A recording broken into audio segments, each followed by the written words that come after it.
E aí, pessoal, assistiram o filme grande ganhador desse Oscar, O Tudo em Todo Lugar ao Mesmo Tempo? Eu assisti.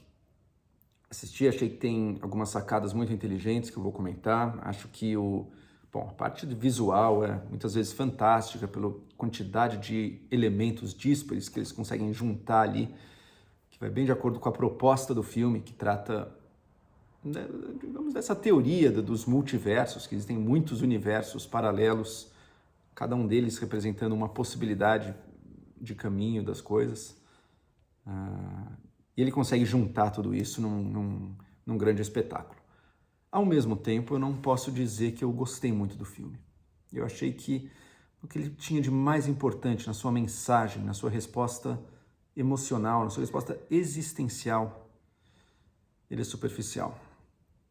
Ele é superficial, em parte, por algumas escolhas e umas tentativas de humor que acabam tirando carga e tempo do filme, mas mais importante que isso, pela resposta fundamental que ele tem para dar ao grande problema que ele apresenta.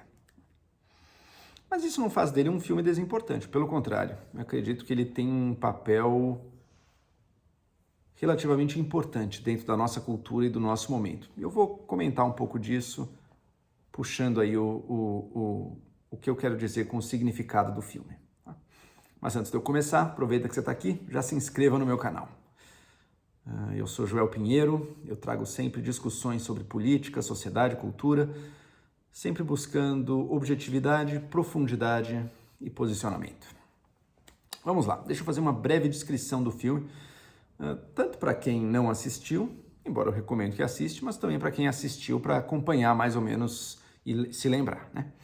A protagonista do filme se chama Evelyn Wang, é uma chinesa que mora nos Estados Unidos há décadas já, fala inglês, e ela está se esforçando ao máximo no momento da vida que ela está, deve estar ali seus 50 anos mais ou menos.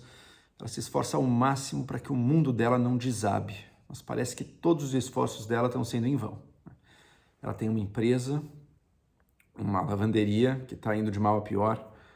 O pai dela, idoso, de quem ela tem que cuidar, está degenerando também, ela está cada vez mais dependente dela.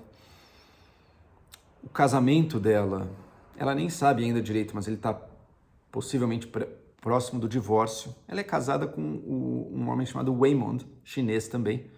Waymond veio com ela para os Estados Unidos, uma pessoa muito doce, mas também um homem submisso, bonzinho, inofensivo, sabe?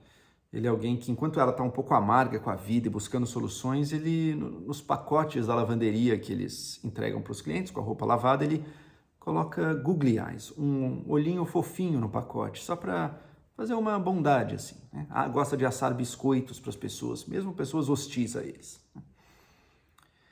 A filha da Evelyn e do Waymond, ela está meio perdida na vida, é uma jovem adulta, aí, acho que uns 20 anos, meio sem rumo, e ela tem uma namorada que a mãe não sabe lidar muito com isso, e mais do que isso, não tem a coragem de apresentar a namorada da filha para o pai dela, né? Para o avô da filha, portanto, que é um homem mais conservador. Então, e além, em cima de tudo isso, a Receita Federal Americana está com a loja dela na mira, com a lavanderia dela na mira, e ela corre um risco sério aí de perder tudo, né? E segundo ela, a própria auditora da Receita Federal ali, ela tem um preconceito contra asiáticos e está perseguindo ela. Bom, essa é a situação inicial do filme. E a família toda vai com os recibos da loja para o prédio da Receita Federal para tentar se justificar e explicar ali por que eles declararam imposto de um jeito, não pagaram umas coisas e tudo mais. Nesse momento, o momento que ela está perto assim de perder tudo que ela tem, a Evelyn recebe uma visita de outra dimensão. O marido dela, ele meio que é possuído por uma entidade que é bem diferente dele, mas que a gente descobre que, na verdade, é o próprio Waymond, só que o Waymond de um outro universo possível. O filme adere a essa teoria do multiverso, de que cada evento que poderia ter ido para um lado ou para um outro, e que na nossa realidade foi para um lado, bom, em uma outra realidade, existe uma outra realidade paralela na qual esse mesmo evento foi para o outro lado. Inclusive escolhas humanas. Existe uma realidade paralela aí na qual a Evelyn escolheu não se casar e seguiu uma carreira no cinema como lutadora de artes marciais e atriz. Isso é um universo que existe entre os muitos, infinitos, na verdade, universos possíveis do mundo. Até o filme adora puxar para o cômico também, tem um universo em que os seres humanos todos têm dedos de salsicha. Só que a visita que ela recebe não é de nenhum desses dois, é de um universo que os personagens aí vão chamar de um universo alfa, um universo muito diferente do nosso, na qual o Waymond, ele não é um cara bonzinho e submisso, pelo contrário, ele é um cara ativo, habilidoso, um lutador, um guerreiro e super inteligente. E nessa realidade ele aparece ali para ela e começa a falar com a Evelyn e ele diz: e você, Evelyn, nessa realidade você é uma das maiores gênios da história da humanidade.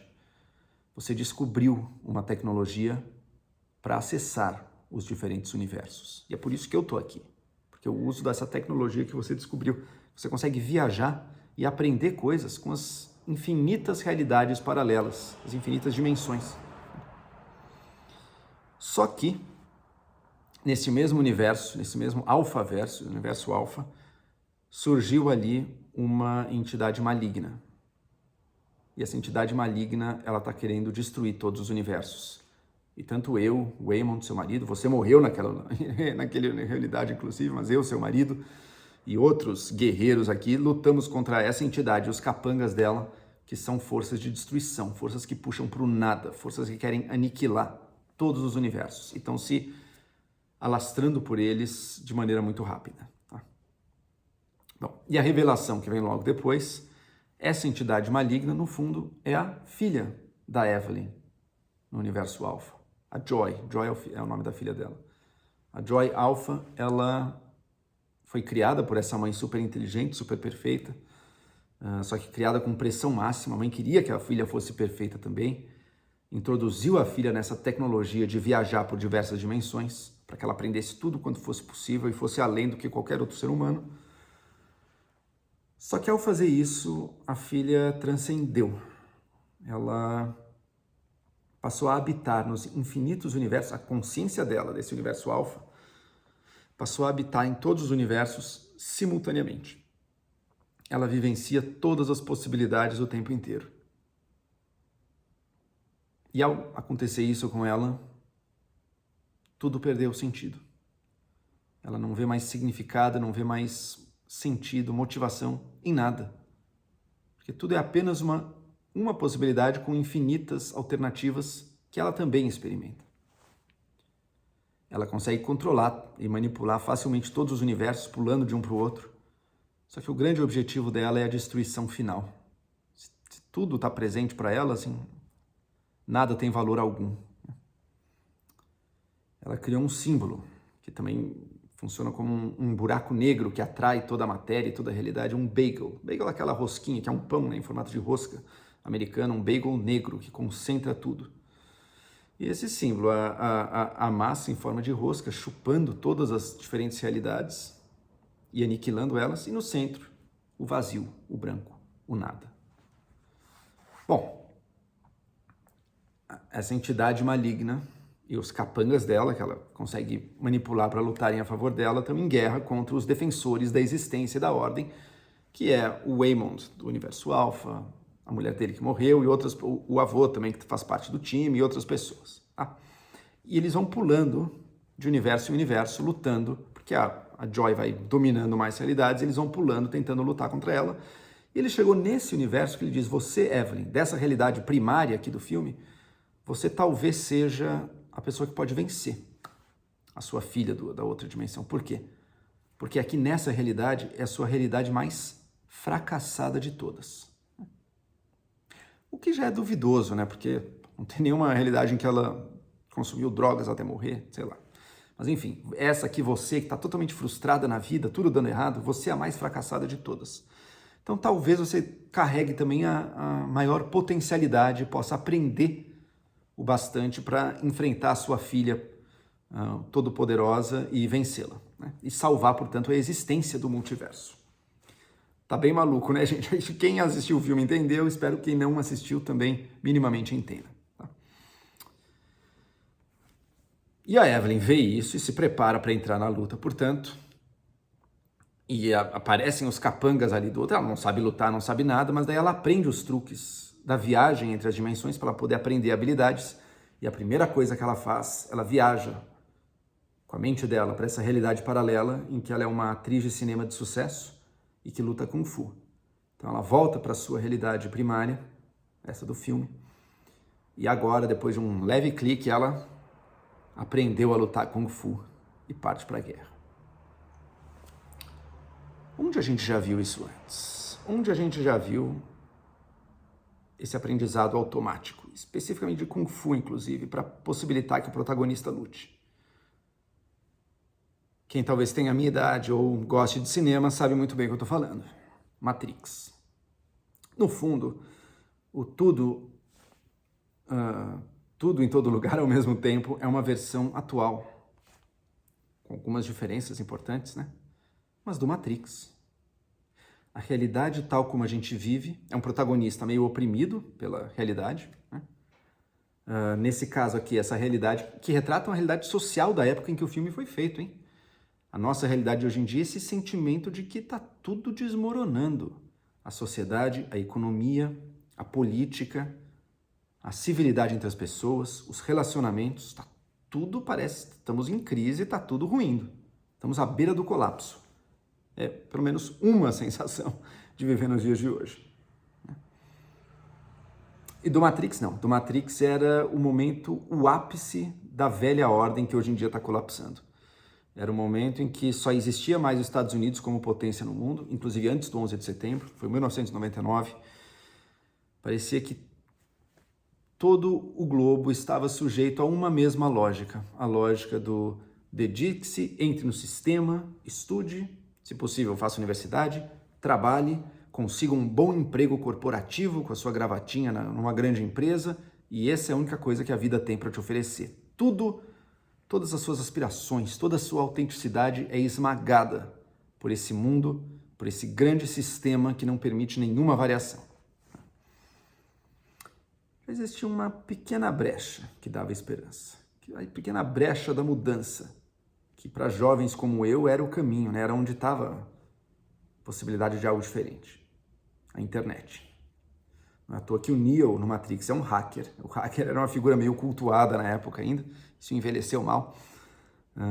Enfim, e é por essa via que ele descobre, assim como no Tudo em Todo Lugar, no Matrix, o protagonista, oprimido pela realidade, descobre que aquilo que ele julga ser a realidade, na verdade, o mundo real é muito diferente. No Matrix, a descoberta é essa realidade da competição, do trabalho, do mundo maçante, ela é uma ilusão.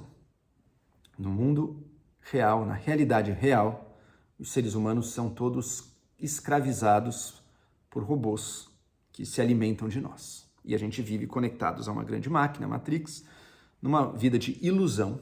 Isso que a gente chama de realidade é uma ilusão. Para uma realidade que, no fundo, é da mais brutal exploração. E que mantém essa ilusão justamente para manter os explorados, os escravizados, não conhecendo a sua real situação. O desafio, portanto, é lutar para acabar com essa ordem maligna. No Tudo em Todo Lugar, não. Aqui a natureza da realidade também é muito diferente. Mas não é que a nossa realidade é falsa e existe uma realidade verdadeira mais profunda. Não. Existem infinitas realidades paralelas, todas igualmente reais. Enquanto que o Matrix, a gente pode dizer que tem, digamos assim, uma visão, para usar um termo um sentido bem amplo desse termo, marxista, digamos assim, de luta de classes, em que uma realidade de opressão é mascarada por uma camada de ilusão. No Tudo em Todo Lugar, a gente tem uma leitura mais, digamos, pós-modernista da realidade. Não existe a verdade. Existem infinitos pontos de vista, infinitas possibilidades. Nenhum deles tem prioridade sobre os demais, né? O que você pode, aí sim, é adotar uma visão que olha eles de longe e percebe essa multiplicidade. Mas justamente ao perceber essa multiplicidade, aí vem a ameaça. Tudo deixa de fazer sentido. Cada realidade faz sentido dentro de si mesma, mas olhada de fora e comparada a outras, Por que escolher uma e não a outra? Como dizer que uma é melhor que a outra? Não existe. Caímos no total relativismo e, portanto, no total niilismo. Tá? Por isso, cada um dos filmes exige do seu protagonista virtudes e ações e atitudes muito diferentes. No Matrix, o Neo aprende a agir de forma corajosa e por amor aos seus e à humanidade, topar um ato de autossacrifício. Ele se arrisca sabendo que ele pode morrer, porque ele deixou de acreditar que ele é o escolhido, inclusive, e ao aceitar isso, ele é capaz de se sacrificar pelos seus colegas, e ao fazer isso, ele meio que sela que, de fato, ele é o tal do escolhido, o tal do grande herói, né? Ao mesmo tempo, ele também vivencia a conexão do amor verdadeiro, não o amor fake do mundo que já não existia mais amor, e também uma relação que é impossível para as máquinas e para os opressores da realidade. E ao fazer isso, daí ele se torna muito poderoso e daí sim capaz de enfrentar a opressão das máquinas e, portanto, libertar a humanidade. No Tudo em Todo Lugar, que parece que está se dirigindo para uma coisa meio Matrix, porque a Evelyn está se tornando uma lutadora, uma guerreira junto dos outros contra as forças do niilismo, há uma inversão até muito inteligente, tá? Que eu vou problematizar, mas que é uma inversão muito inteligente. Não é por meio do enfrentamento, do combate, dos grandes atos de coragem heróica, que ela vai enfrentar esse risco do niilismo, da aniquilação. É no caminho contrário. Não é do marido alfa dela, que ensina ela a lutar, que coloca ela dentro de um filme de ação, que ela aprende a real lição. A real lição vem do marido dela da realidade primária do filme. O marido inofensivo, bonzinho, que cola olhinhos fofos nas coisas, só para tornar tudo um pouco mais fofinho. Ele, nessa atitude de ser gentil, ele é que fornece a resposta. Esses olhinhos que ele cola, eles se tornam um símbolo de uma nova atitude perante a existência. E de uma fala que ele faz ali, quando está todo mundo lutando em pé de guerra, ele, parem, por favor, sejam gentis. Especialmente já que a gente não entende nada do que está acontecendo. Parem de lutar. Ele implora. E mostra que se as pessoas mudarem a sua atitude e agirem com bondade, com doçura, com gentileza, elas transformam a realidade do outro e o conflito deixa de existir. O olhinho fofo que ele cola nas coisas, o googly eye, no fundo ele é um símbolo invertido do que é aquele bagel negro, né? Que era uma argola negra com o meio branco, o nada. O olhinho dele é o contrário, é o branco com a pupila negra no meio, né? E que é um símbolo fofo. No fundo, e a Evelyn daí sim usa essa lição do marido dela, da realidade dela. E daí muda tudo, daí consegue vencer na hora todos os capangas do mal, do niilismo. Eles só precisam, cada um deles tem uma carência, uma memória, um trauma, e que se você acessa isso e é bondoso, você desarma ele imediatamente. No fundo, todos os problemas do mundo se resolvem com um abraço quentinho. Basta isso. E está tudo resolvido. Até a mulher do imposto de renda, no fundo também, assa um biscoitinho para ela, conversa com ela, tudo está resolvido. Eu não sei se isso me convence tanto enquanto resposta, nem do ponto de vista social, nem do ponto de vista existencial do indivíduo. Vamos voltar para o Matrix. Qual que era a grande tentação no Matrix? No Matrix, a tentação era, puxa, a realidade verdadeira ela é tão dolorosa, ela é tão brutal, que a tentação é querer negar ela, né? E voltar para o mundo de ilusão. Seja tomando a tal da pílula azul, na qual você vai esquecer tudo que você sabe, vai ser só mais uma peça do sistema de novo, sem se dar conta de nada, mas lá com o seu conforto, a sua vidinha. Ou seja, o que é pior ainda, traindo a luta e ocupando uma posição de destaque no mundo da ilusão, tá? Que é o que um personagem faz. A pílula azul era o grande risco do Matrix, né? Optar pelo conforto, optar pela realidade que a gente conhece e que não nos apresenta grandes perigos. No Tudo em Todo Lugar, a gente tem um paralelo com essa pílula azul. E com a pílula vermelha, que é a que o Neo toma no Matrix e que acorda ele para a realidade, né? O Waymond Alpha, o marido dela na versão guerreira, lutador, corajoso, na primeira luta que ele vai ter com os capangas da Joy, da grande vilã. Enfim, um detalhe do filme é que para você acessar as outras realidades, você tem que fazer atos muito improváveis e coisas muito nonsense, assim, nada a ver. A primeira luta que ele vai ter, para ele acessar um conhecimento que ele quer acessar de outro universo, ele precisa comer um batom que ele carrega no bolso. Um ato totalmente maluco, né? Esse batom é vermelho. Ele toma, portanto, metaforicamente, a pílula vermelha nessa cena. Esse marido guerreiro. Só que esse marido guerreiro é justamente aquele, que é o Neo também, né, do Matrix. Ele é justamente aquele que não tem a resposta do problema. Ele é justamente aquele que fracassa nessa luta, nessa guerra contra as forças do nada.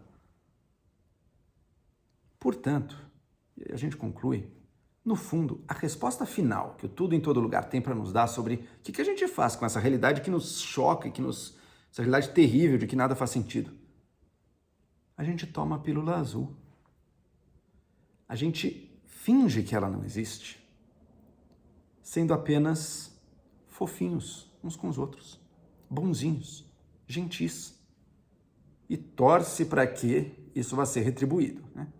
Se na realidade real essa postura mais submissa e boazinha ela é sempre retribuída também com gentilidade e doçura, eu deixo para cada um de vocês julgar, né? Mas o fato é que o filme propõe, enquanto solução social para os problemas, para o problema do imposto, para o problema da loja, para o problema da sociedade, o conformismo. Tudo bem, é um conformismo fofinho, mas é um conformismo. Isso na parte social, né? E na parte existencial, que é do indivíduo confrontado com a falta de sentido do universo. O que ele propõe?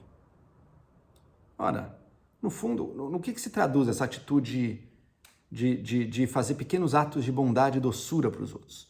Ela produz, sim, um sentimento gostoso em nós, né? Quem faz e depois quando você recebe também. A gente apazigua um pouco esse desespero interno, promovendo alguns momentos de sentimentos bons. Só que isso não provê uma resposta real. Isso é você querer fechar os olhos, é você tomar a pílula azul para não ver a realidade que está gritando no seu rosto. E que exige um enfrentamento. É você virar para o outro lado, olhar para baixo. O nada nos confronta. É uma questão profunda essa. Na história humana, a gente tem diversos tipos de resposta. A gente tem a resposta da atitude filosófica. A gente tem a resposta, ou do chute hedonista também, então nada faz sentido, vamos brutalizar tudo agora. A gente tem a resposta do chamado à transcendência, de dizer, olha, realmente nada aqui me aponta para o sentido. A morte vai chegar. A gente vai cair nesse nada. Esse nada que está dominando todos os universos, ele é a morte, né? Ele vai acontecer. Mas, quem sabe, existe uma transcendência, existe algo que está além dela, além do universo.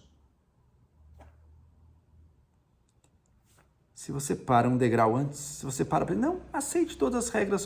Uma coisa que cai confrontando nada é esse mundo das regras sociais, nesse mundo dos preconceitos, das relações do cotidiano.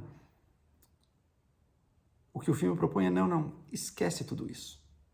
Viva a sua vida, mas seja menos amargo, seja menos pessimista. Faça mais pequenos atos de bondade para os outros e receba também e curta esse momento. E não pense naquilo ali, não. No fundo, com essa aceitação, até a filha, a Joy, ela volta para a mãe. Ela abraça, ela que no momento quer se separar, mas a mãe oferece e ela volta. Será? Será que essa atitude realmente guarda todas as respostas? Primeiro, para as injustiças da sociedade, para as incompatibilidades e dificuldades de relacionamento, e, em último e talvez mais importante, para nosso anseio de sentido no universo e nosso confronto com o nada, com a falta de sentido e com a morte? Me parece que não. E sendo essa a resposta, não que a resposta do Matrix fosse tão mais profunda, digamos assim, né? Mas ela convida pelo menos a uma atitude transformadora e de coragem. O tudo em todo lugar nos deixa com um conformismo fofinho e uma negação do niilismo que apenas coloca um filtro cor-de-rosa ou um olhinho bonitinho entre nós e a dura realidade. Por isso, para mim, não colou.